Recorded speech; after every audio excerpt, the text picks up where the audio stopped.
চলতি অর্থ বছরের শেষ হতে আরো অন্তত 23 দিন বাকি থাকলেও ইতিমধ্যে রাজস্ব আদায়ের রেকর্ড গড়েছে চট্টগ্রাম কাস্টম হাউস। ৭০,৫৭৩ কোটি টাকা লক্ষ্যমাত্রার বিপরীতে রাজস্ব আদায় হয়েছে ৬২,০২৪ কোটি টাকা। গত অর্থ বছরে আদায় হয়েছিল ৬১,৬৩২ কোটি টাকা। বিশ্বমন্দায় অর্থ বছরের শুরুতে আমদানি রপ্তানি বাণিজ্যে ধস নামলো, শেষের দিকে এসে অনেকটা কাটিয়ে উঠেছে। তার প্রভাব পড়েছে চট্টগ্রাম কাস্টম হাউসের রাজস্ব আদায়ে। এবছর আমরা ইতিমধ্যেই গত বছরের যে রাজস্ব আদায় হয়েছিল তাকে আমরা অতিক্রম করেছি।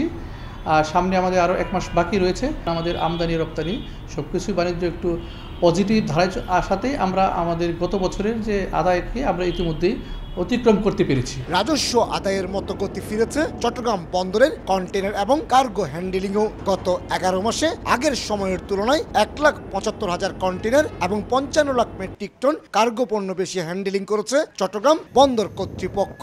তবে পণ্য আসার পরিমাণ বাড়লো, কিছুটা কমেছে জাহাজ আসা। এই স্ট্যাটিস্টিক্সে দেখা যাচ্ছে যে আমাদের জাহাজ হ্যান্ডলিং কিছুটা কমেছে। জাহাজ হ্যান্ডলিং কমার মূল কারণ হচ্ছে এখন বড় সাইজের জাহাজ আসছে। এটা কন্টেইনার এবং কার্গো উভয় ক্ষেত্রেই। তো বড় সাইজের কার্গো আসলে তাদের যদি ফুল ক্যাপাসিটি নিয়ে জাহাজ আসে তাহলে জাহাজ কম আসতেই পারে।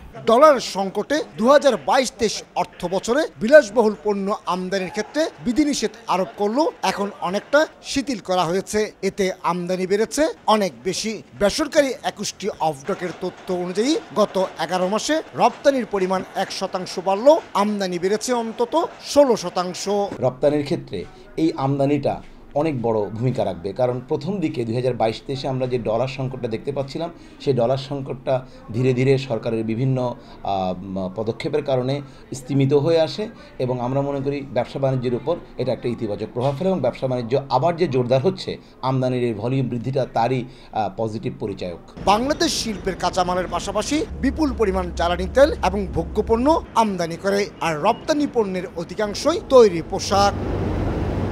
রাশিয়া ইউক্রেন যুদ্ধের প্রভাবে গত 2 বছর ধরে বিশ্বজুড়ে চলছে অর্থনৈতিক মন্দা। শুরুর দিকে বাংলাদেশেও এই মন্দার প্রভাব পড়েছিল। বিশ্ব এখনও সেই মন্দা কাটিয়ে উঠতে পারেনি। তারপরও নানা কৌশলে চাঙ্গা হচ্ছে বাংলাদেশের আমদানি রপ্তানি বাণিজ্য। কমল দে, সময় সংবাদ, চট্টগ্রাম।